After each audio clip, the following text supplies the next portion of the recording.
નમસ્કાર દર્શક મિત્રો, ધ લોકસત્તા શોમાં આપનું સ્વાગત છે। મિત્રતામાં ભેટોનું ખૂબ મહત્વ છે। આપણે જ્યારે પણ કોઈ પ્રસંગમાં જઈએ કે પછી કોઈના બર્થડે પર જઈએ ત્યારે આપણે તે વ્યક્તિ માટે ગિફ્ટ લઈને જતા હોઈએ છીએ। ત્યારે દેશો વચ્ચે પણ એટલું જ મહત્વ છે। ભલે તે બે દેશ વચ્ચે હોય કે બે વ્યક્તિઓ વચ્ચે, તે સંબંધને મજબૂત બનાવે છે। જો આપણે રાષ્ટ્રીય સ્તરે મિત્રતાની વાત કરીએ તો વિશ્વમાં વ્યાવસાયિક સ્પર્ધાના વર્તમાન વાતાવરણમાં મિત્રો વધારવાની કોને જરૂર નથી। આ જ કારણ છે કે દરેક દેશના નેતાઓ એકબીજાના ઘરે મુલાકાત લેતા રહે છે અને આ આવવું અને જવાનું ખાલી હાથે થતું નથી। મહેમાન નેતા યજમાન માટે ભેટો એટલે કે ગિફ્ટ લાવે છે। ગિફ્ટ ફક્ત આકસ્મિક રીતે નથી અપાતી, તેની પાછળ એક ઊંડી શાણ પણ રહેલી છે। બંને દેશો વચ્ચેની સાંસ્કૃતિક, સામાજિક અથવા ઐતિહાસિક ભાગીદારીને પ્રતિબિંબિત કરતી ભેટો શોધવામાં આવે છે। જો ભેટ બંને દેશોની સહિયારી લાગણીઓ સાથે જોડાયેલી હોય તો તે તેમની મિત્રતાને મજબૂત કરે છે। આંતરરાષ્ટ્રીય સંબંધોની દુનિયામાં આ સમગ્ર વ્યવસ્થાને ગિફ્ટ ડિપ્લોમસી કહે છે। પ્રધાનમંત્રી નરેન્દ્ર મોદી 10 જુલાઈના રોજ 5 દેશોની મુલાકાતેથી પરત ફર્યા। તેઓ સૌપ્રથમ દાના ગયા। તેમણે દાનાના રાષ્ટ્રપતિને કાળા, ચમકદાર અને ચાંદીના જળતર સાથેની ફૂલદાની ભેટમાં આપી। આ કર્ણાટકના બીદરની એક ખાસ કલા છે। વડાપ્રધાન નરેન્દ્ર મોદીએ રાષ્ટ્રપતિની પત્નીને ચાંદીના દોરાથી શણગારેલું પર્સ ભેટમાં આપ્યું। તેમણે ઉપરાષ્ટ્રપતિને કાશ્મીરની પ્રખ્યાત પશ્મિના શાલ ભેટમાં આપી। જે બાદ તેઓ ત્રિનિદાદ ટોબેગો પહોંચ્યા હતા। તેમણે ત્યાંના વડાપ્રધાન કમલા પ્રસાદ બિસેરસરને રામ મંદિરની પ્રતિકૃતિ ભેટમાં આપી। દાના અને ત્રિનિદાદ બાદ વડાપ્રધાન મોદીએ આર્જેન્ટિના, બ્રાઝિલ અને નામિબિયાની પણ મુલાકાત લીધી હતી। તેમણે આર્જેન્ટિનાના રાષ્ટ્રપતિ ઝેવિયર માયલીને ફ્યુસાઇટ પથ્થરના પાયા પર હાથથી કોતરવામાં આવેલ ચાંદીનો સિંગ ભેટમાં આપ્યો। તે જ સમયે બ્રાઝિલના રાષ્ટ્રપતિ લુલા દા સિલ્વાને મહારાષ્ટ્રનું પરંપરાગત વારલી ચિત્ર ભેટમાં અપાયું।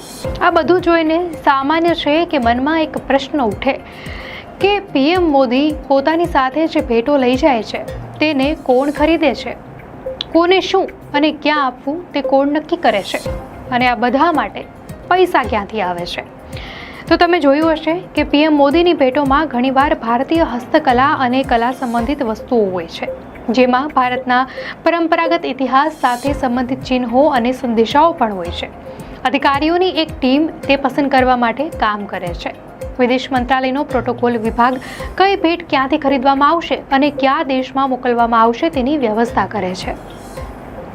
આ ભેટો સામાન્ય રીતે હસ્તકલા કેન્દ્રો અથવા સરકાર દ્વારા પ્રાયોજિત એમ્પોરિયમ્સમાંથી સીધી ખરીદવામાં આવે છે। હવે જાણીએ કે આ ભેટોની કિંમત કેટલી છે। તો સોહમ ગુર્જર અને સિદ્ધાર્થ ગોયલ નામના બે વ્યક્તિઓએ અલગ અલગ સમયે આરટીઆઈ દાખલ કરી હતી અને આ સંદર્ભમાં વિદેશ મંત્રાલય પાસેથી માહિતી માંગી હતી। તેમનો પ્રશ્ન એ હતો કે વડાપ્રધાન નરેન્દ્ર મોદી દ્વારા તેમના વિદેશી સમકક્ષો અને અન્ય નેતાઓને આપવામાં આવેલી ભેટો પર કેટલો ખર્ચ થયો। આ અંગે વિદેશ મંત્રાલયે કહ્યું કે ભેટો સરકારી બજેટમાંથી ખરીદવામાં આવે છે, પરંતુ તેમની કિંમત શું છે તેનો જવાબ આપવાનો ઇનકાર કર્યો હતો। મંત્રાલયે કહ્યું કે પ્રધાનમંત્રી નિર્ધારિત નિયમો અનુસાર વિદેશી નેતાઓને ભેટ આપે છે। આ ભેટો સરકારી બજેટમાંથી ખરીદાય છે, પરંતુ ખર્ચની વિગતો જાહેર કરવી યોગ્ય નહીં રહે, કારણ કે તેનાથી ભારત અને તે વિદેશી દેશ વચ્ચેના સંબંધો પર નકારાત્મક અસર થઈ શકે છે। જો આ ભેટોના મૂલ્ય અને જથ્થાની તુલના થાય તો તે ખોટા અર્થઘટન તરફ દોરી શકે છે। આ દેશો વચ્ચે સારા સંબંધો બનાવવાના હેતુને અસર પહોંચાડી શકે છે। મીડિયા અહેવાલમાં વિદેશ મંત્રાલયના આ દલીલો પર સવાલ ઉઠાવવામાં આવ્યા છે। અહેવાલમાં દાવો કરાયો છે કે વડાપ્રધાનની ભેટો વિશેની માહિતી પહેલાથી જ જાહેર ક્ષેત્રમાં છે। ભારત સરકાર પોતે જ પોતાની પ્રેસ રિલીઝમાં જણાવે છે કે કોને કઈ ભેટ અપાય છે। આવી સ્થિતિમાં આરટીઆઈમાં આ માહિતી ન આપવાની દલીલ અર્થહીન છે। અન્ય દેશોમાં આવો કોઈ નિયમ નથી। અમેરિકા અને બ્રિટન જેવા દેશો ફક્ત ભેટો વિશેની માહિતી જાહેર નથી કરતા, પરંતુ તેમની કિંમત અને આપનારનું નામ પણ જાહેર કરે છે। જેમ કે યુએસ સ્ટેટ ડિપાર્ટમેન્ટે 2002 થી 2015 દરમિયાન યુએસ રાષ્ટ્રપતિઓને મળેલી ભેટોનો ડેટા જાહેર કરેલો છે। તેમાં એ પણ જણાવાયું છે કે ભારતીય વડાપ્રધાનો દ્વારા અમેરિકન રાષ્ટ્રપતિ અને તેમની પત્નીને કઈ ભેટો અપાઈ હતી અને તે કેટલી કિંમતની હતી। દર્શક મિત્રો, આ માહિતી આપને કેવી લાગી? આપની પ્રતિક્રિયા અમને કોમેન્ટમાં ચોક્કસથી જણાવશો।